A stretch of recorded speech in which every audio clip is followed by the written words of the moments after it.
ass, but he's not a dumbass. He had to know that this was I light up the club with one stanza. Niggas getting their hands up, chicks come out their pants. What? It's been a minute since I first put it down.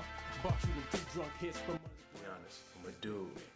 I can get down with the skank factor a little bit. Down, that's my nigga. We still the same, cause Vik without the 2 drunk click, that's not a game. Look, we on a different page, but it's the same book. It's still in with Vik. Grey Goose was flowing nonstop. It was like it was on tap.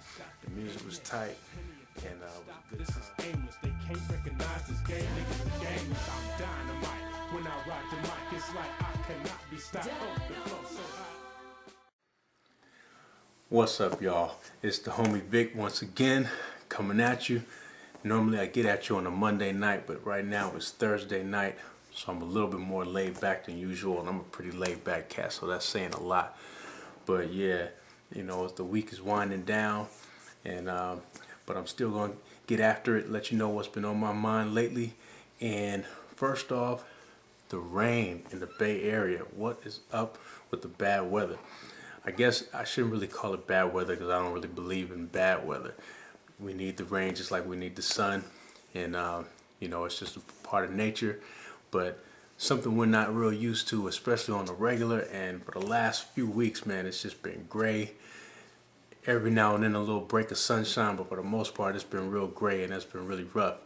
And I mean, it's not just the rain, it's the wind, I think, that's killing everybody. I saw somebody the other day going to work, man, a lady just, you know, umbrellas just getting turned inside out. Every time you turn around, left and right, you look on the street, people abandoned broken umbrellas just laying out in the street, looking like carcasses of umbrellas. Just a disaster area, a graveyard for umbrellas on the street. People just gave up hope after it flip-flopped on the other side. I saw a lady walking down the street. She played it smart. She just said she was walking like everybody else with her umbrella going on until the wind hit hard. And instead of trying to roll with it and switch the umbrella so the wind doesn't turn it upside down, which never works, she just stopped. She would take about 4 or 5 steps, and then the wind would start blowing again, and she would just stop and hold it. She was holding it on her umbrella like Captain America behind his shield, you know. And she would take a few more steps and do it again whenever the wind would blow hard. She had the right idea because her umbrella held together all the way to the office, I presume. So, you know, good job on that. But this is just something that, like I said, if you're a Bay Area resident, you know, I've lived in the Bay Area my whole life, and really, you know, I like to visit other places, but really couldn't imagine myself living anywhere else. And, you know, for these places like Seattle, I had some family up from Seattle just recently. Love you, but couldn't handle the rain all the time. It's just too gloomy for me. So hopefully we'll break out of this little weather pattern pretty soon and get back to what we're used to here in sunny California. You know, it's hitting them in Southern California too, and that's a little bit unusual. So, you know, we just had to deal with it, let it pass. Hopefully we don't have to hear any more about a drought. Been hearing about droughts for the last few years, and maybe it's just me, but it seems like it's raining enough to take care of any droughts. So that's been on my mind. But obviously the big deal this week, the Super Bowl is coming on Sunday. Make your picks. Indianapolis, New Orleans. It was hard to watch the old gunslinger go down in Minnesota a couple of weeks ago, but it happened. Brett Favre couldn't get it done, at least not all the way, ending with another interception late in the game. I don't know if that's just his fate to end his career that way, which would be a shame for a Hall of Famer like that, but that's the way it went down.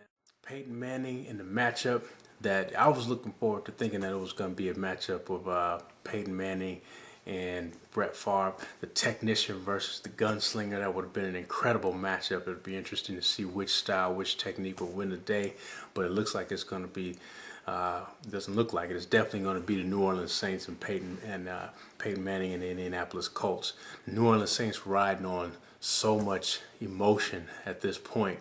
I don't think they play particularly well against the Minnesota Vikings, but you got to admit these guys have just been riding a wave all season long, and maybe they're a team of destiny.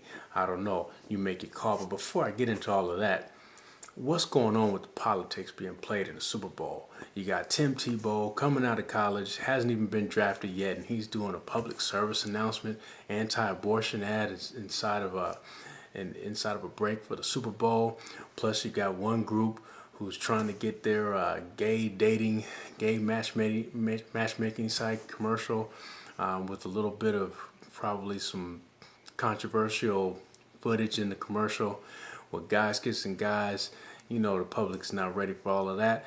And look, before all my homosexual friends out there get on my case, you know I'll back you guys up.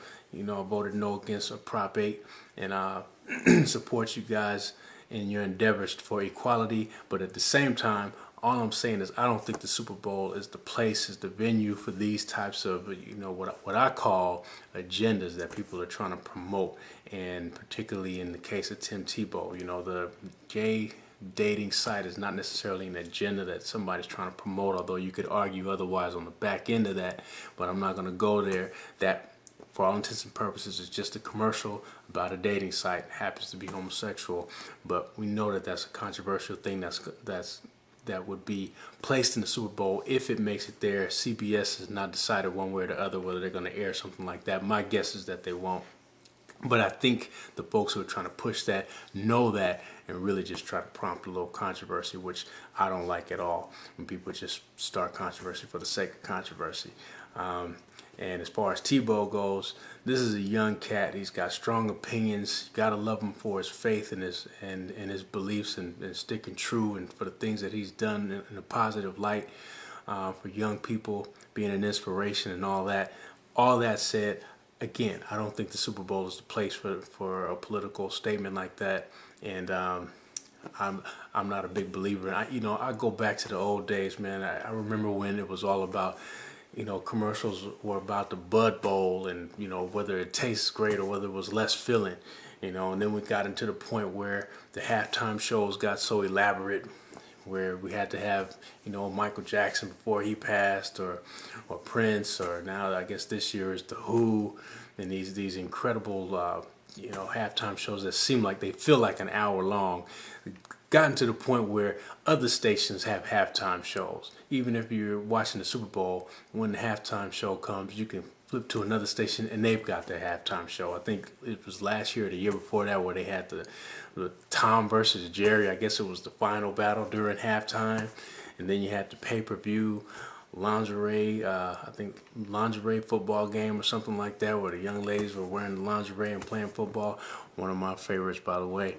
But again, it's just kind of ridiculous with some of the things that they come up with to piggyback on the Super Bowl. And I wish it would kind of go back to the days when it was just the biggest game of the year for football fans. But see, now it's not just about football fans, it's about everybody in their Super Bowl parties. And as much as I appreciate all the invitations to Super Bowl parties down through the years, don't take it personal when I don't come. I don't do Super Bowl parties. I have not done it. And the Super Bowl is kind of a personal thing for me. Obviously, you know how I roll. I get down with the eats. I'm already planning my meals. I think I'm gonna learn how to make a new dish. I'm trying to make this particular type of southwestern style egg roll. It's gonna be lovely. It's gonna taste delicious, and I'm just gonna kick back and watch the game and enjoy it. So you do it how you do it. I do it how I do it. That's how I roll. But anyway, back to the game. So the big controversy, not necessarily controversy, but everybody's talking about Dwight Freeney and his ankle injury, and will he go? And the reality is, if he can't go, that's really gonna hurt the Indianapolis Colts. But I still don't see, really, in a game like this, how the New Orleans Saints can come out on top, unless, again, they're just a team of destiny and they're just riding on pure emotion. Not to say that they don't have the skill and the talent to get it done, but I just don't think that they can stop the Indianapolis defense. And that's a funny thing to say, since Indianapolis is really all about offense. But I don't know that they have what it takes to stop the Indianapolis defense, to slow them down enough to give Drew Brees what he needs. The offense has not been playing particularly well the last few weeks that we've seen them out. And I don't know if they just haven't been clicking as much, or teams have figured them out. From what it looks to me like, their offensive packages are a little bit simple compared to a lot of other offenses, and maybe that's what's happening. Folks have figured them out. But unless they make some adjustments, and unless Reggie Bush decides to run like a man the way he did against, the way he did in the first playoff game, as opposed to the way he played in Minnesota, where he was virtually non-existent, then I just don't see how New Orleans gets it done. And not to say that I'm against New Orleans, that's a place that really, really deserves a big, big win. But I just don't see how to get it done again. Manning is a technician. In my lifetime, I haven't seen a quarterback like him.